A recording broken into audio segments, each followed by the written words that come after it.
Assalamualaikum warahmatullahi wabarakatuh. Perkenalkan, nama saya Nurfinsa Zahra. Saya Prodi Pendidikan Agama Islam NIM PAI 25034. Saya akan membawakan materi yang berjudul Strategi Menulis.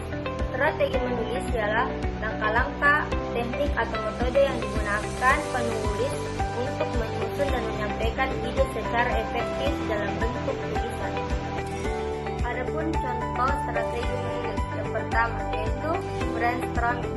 Brainstorming adalah berbagai metode yang digunakan untuk menghasilkan ide sebanyak-banyaknya. Sebelum menulis, dengan tujuan membantu penulis mengumpulkan gagasan, solusi, atau pernyataan secara kreatif dan terstruktur. Yang kedua yaitu pembuatan outline.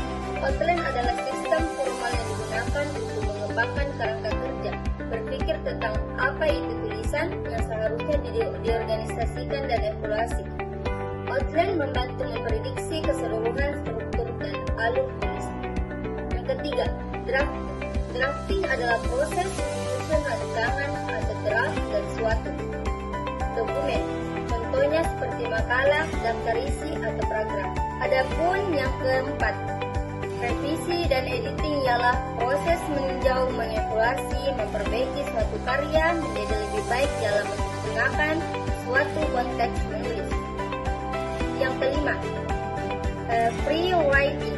Strategi menulis free writing adalah teknik menulis secara terus-menerus dan tanpa henti dalam jangka waktu tertentu, tanpa mengedit, mengkoreksi, atau mengkhawatirkan tata bahasa, ejaan, dari struktur.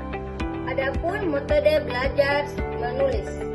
Metode yang pertama yaitu learning by doing, adalah belajar melalui perbuatan langsung yang dilakukan secara aktif baik individu maupun kelompok. Penerapan metode ini yaitu pembelajaran diajak untuk melakukan, melihat, mendengar, dan mempraktekkan.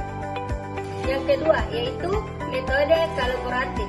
Metode kolaborasi adalah suatu teknik pengajaran menulis dengan melibatkan teman sejawat untuk saling mengkoreksi.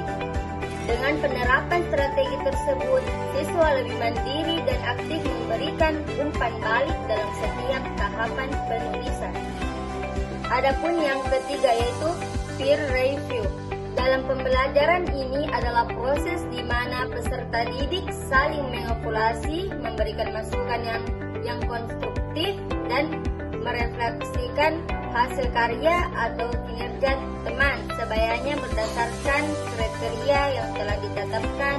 Proses ini memungkinkan siswa untuk belajar tidak hanya dari guru tetapi juga dari perspektif dari pengalaman teman-teman mereka. Adapun yang keempat yaitu reflective writing.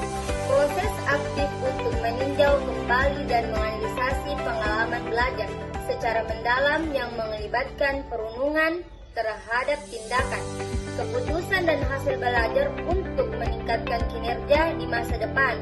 Proses ini mendorong siswa untuk menjadi pembelajar yang lebih mandiri dengan cara berpikir kritis tentang bagaimana mereka belajar dan apa yang bisa diperbaiki. Kesimpulan mengenai strategi dan metode paling efektif, menurut saya, metode learning by doing memungkinkan saya untuk belajar melalui pengalaman langsung dan mempraktekkan apa yang telah dipelajari, sehingga saya dapat memahami konsep dengan lebih baik dan mengingatnya lebih lama.